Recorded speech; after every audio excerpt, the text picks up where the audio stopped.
Welcome to my channel again guys. Ngayon ang gagawin ko po ay magluluto ako ng sinabawang tilapia guys. Ang una ko pong gawin, ito po yung tilapia guys. Nalinis na po yan siya. Nalinis na po yan.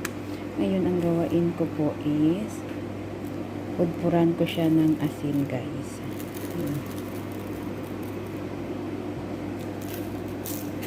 Pudpuran ko siya ng asin.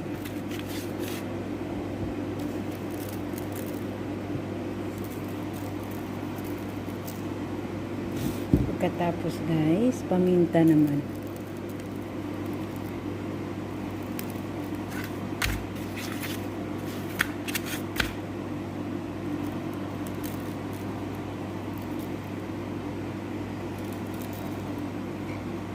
Tapos sunod turmeric.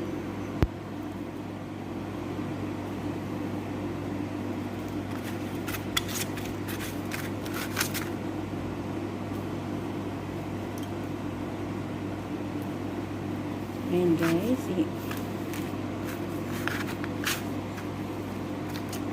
kailangan mag-ano yung asin at saka paminta po.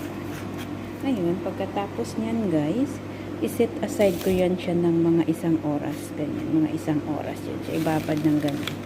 Pagkatapos, ito naman po yung dagdag sangkap niya guys, ito po yung bawang, yung luya, yung green chili na 2 piraso, tapos hiniwa ko siya ng medium size bang tawag dyan, tapos 2 medium size na kamatis hiniwa ng pahaba, at saka isang onion medium size din pero 1 piraso lang po, hiniwa ng pahaba rin.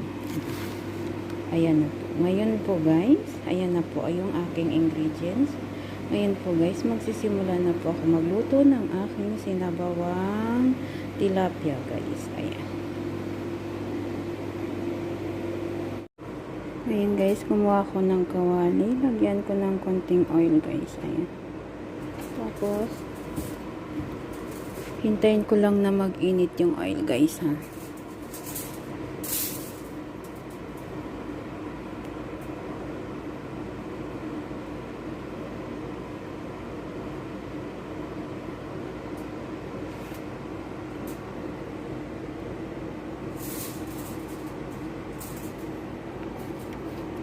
Ayan guys, isunod natin ang bawang.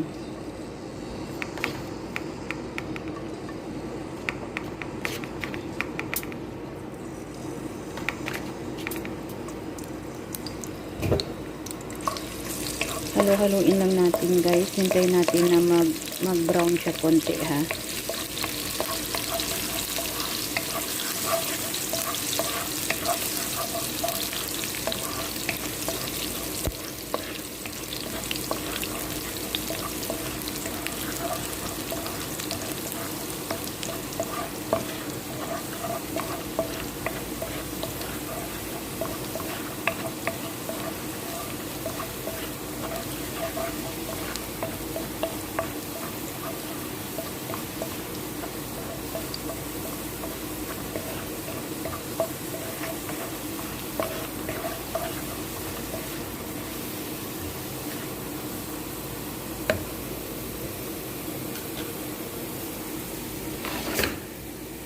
Tapos guys, isunod ko yung sibuyas.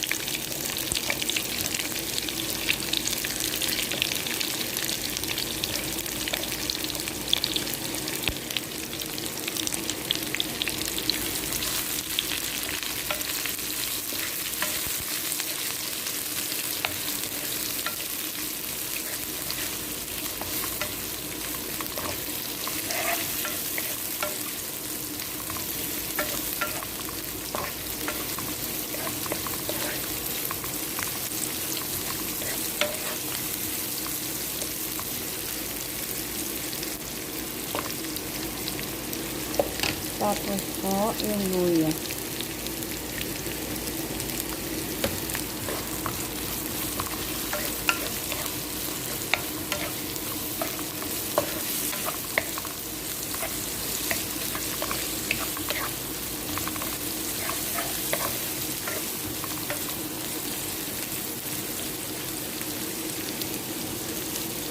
cubes.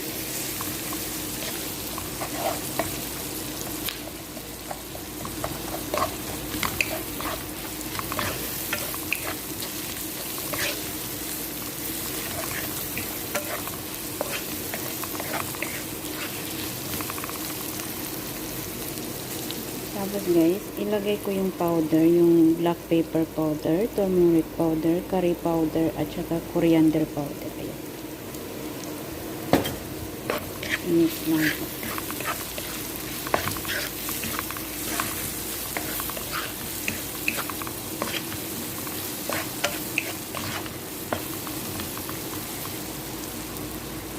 Tapos guys, isunod ko naman po yung asin.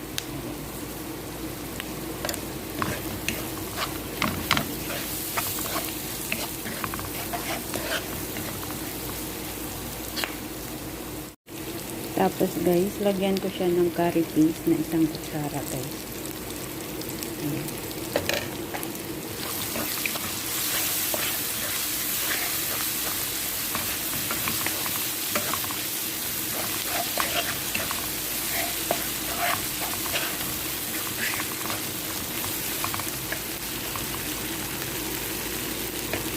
Tapos guys, ilagay ko na yan. Yan.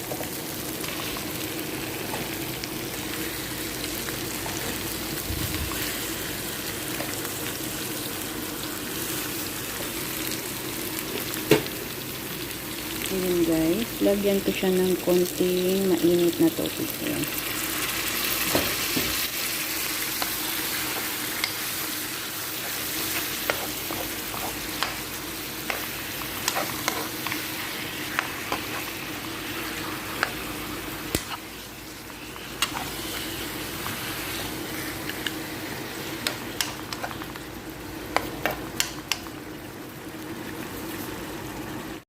Tapos guys, ilagay ko yung kamatis ganyan.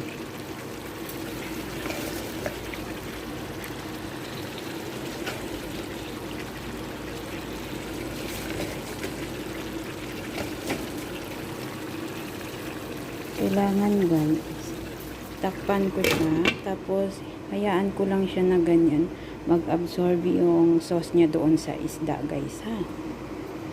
Mga 5 minutes ganyan guys. Ayan siya. Ngayon, ang gawin natin guys, pabalik na rin natin dahan-dahan ha. Para yung ayan. Ganyan lang. Pag ganyan na siya guys,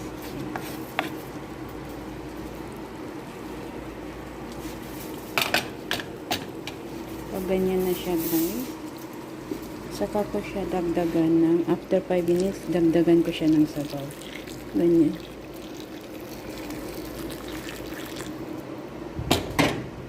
Pagkatapos ko, ayan, papakuluin ko siya, hintayin ko po na maluto po yung yung isda. Oo. Ayan guys, kumukulo-kulo na siya guys. Lagyan ko siya ng coconut milk powder mix na 2 spoon. Tapos sinunaw ko lang siya ng tubig guys. Ayan.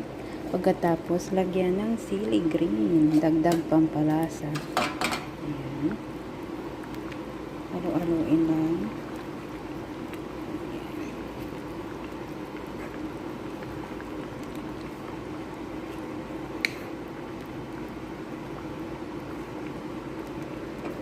Ngayon guys, takpan natin, papakuluin natin ng mga 10 to 15 minutes para luto na po yung yung sinabawang tilapia ko guys. Ayan na guys, naluto na po siya. Ayan na po. O, diba? Naluto na po yung aking tilapia.